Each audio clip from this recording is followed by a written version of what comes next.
क्या आपने कभी सोचा है कि भगवान जगन्नाथ, बलदेव और सुभद्रा मैया की मूर्तियां इतनी विचित्र क्यों हैं?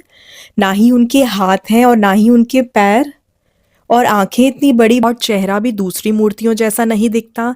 क्या ये कला अधूरी रह गई थी? आखिर क्या है इसके पीछे का रहस्य? एक बार एक राजा थे, इंद्रद्युम्न, जो कि मालवा के राजा थे, जिनके पिता का नाम भारत और माता का नाम सुमति था। कई ग्रंथों में राजा इंद्रद्युम्न और उनके यज्ञ के बारे में बहुत विस्तार से लिखा गया है।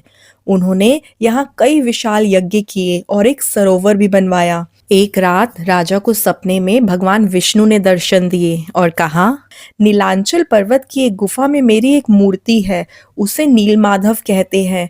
तुम एक मंदिर बनवाकर उसमें मेरी ये मूर्ति स्थापित कर दो। राजा ने अपने सेवकों को नीलांचल पर्वत पर खोज के लिए भेजा। उन सेवकों में एक सेवक था जो था ब्राह्मण विद्यापति। विद्यापति ने सुन रखा था कि सबर कबीले के लोग नील माधव की पूजा करते हैं और उन्होंने अपने देवता की इस मूर्ति को नीलांचल पर्वत की गुफा में छुपा कर रखा हुआ है। वह ये भी जानता था कि सबर कबीले का मुखिया विश्ववसु नील माधव का उपासक है और उसी ने मूर्ति को गुफा में छुपा कर रखा है।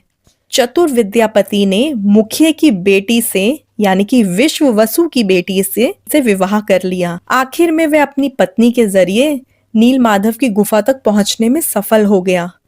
उसने मूर्ति चुरा ली और राजा को ला कर दे दी। विश्ववसु अपने आराध्य देव की मूर्ति चोरी होने से बहुत दुखी हो गया। अपने भक्त के दुख से भगवान भी दुखी हो गए। भगवान गुफा में वापस लौट आए, लेकिन राजा इंद्रद्युम्न से वादा किया कि वो एक दिन उनके पास जरूर लौटेंगे, बशर्ते कि वो एक दिन उनके लिए एक विशाल मंदिर राजा ने भी मंदिर बनवा दिया और भगवान विष्णु से मंदिर में विराजमान होने के लिए कहा। भगवान ने कहा कि तुम मेरी मूर्ति बनाने के लिए समुद्र में तैर रहा पेड़ का बड़ा टुकड़ा उठाकर लाओ, जो द्वारका में समुद्र में तैरकर पुरी आ रहा है। राजा के सेवकों ने उस पेड़ के टुकड़े को तो ढूंढ लिया, लेकिन सब लोग मिलकर भी उस पेड़ के टुकड़े को नहीं उठा पाए। तब राजा को समझ आया कि नील माधव के अनन्य भक्त सबर कबीले के मुखिया विश्ववसु की सहायता लेनी पड़ेगी। जब विश्ववसु भारी भरकम लकड़ी को उठाकर मंदिर तक ले आए, सब देखकर हैरान और चकित रह गए कि हमसे तो ये लकड़ी नहीं उठ पा रही थी और विश्ववसु ने कितने आराम से इसको उठा लिया। अब बारी थी लकड़ी से भगवान की मूर्ति गढ़ने की। राजा के कारीगरों ने लाख कोशिश कर ली, लेकिन कोई भी लकड़ी में एक छेनी तक नहीं लगा सका। तीनों लोक के कुशल कारीगर भगवान विश्वकर्मा एक बूढ़े व्यक्ति का रूप धर कर आए। उन्होंने राजा को कहा कि वे नील माधव की मूर्ति बना सकते हैं, लेकिन साथ ही उन्होंने अपनी शर्त भी रखी कि वे 21 दिन में मूर्ति बनाएंगे और अकेले में बनाएंगे। कोई उनको बनाते हुए नहीं देख सकता। उनकी शर्त मान ली गई।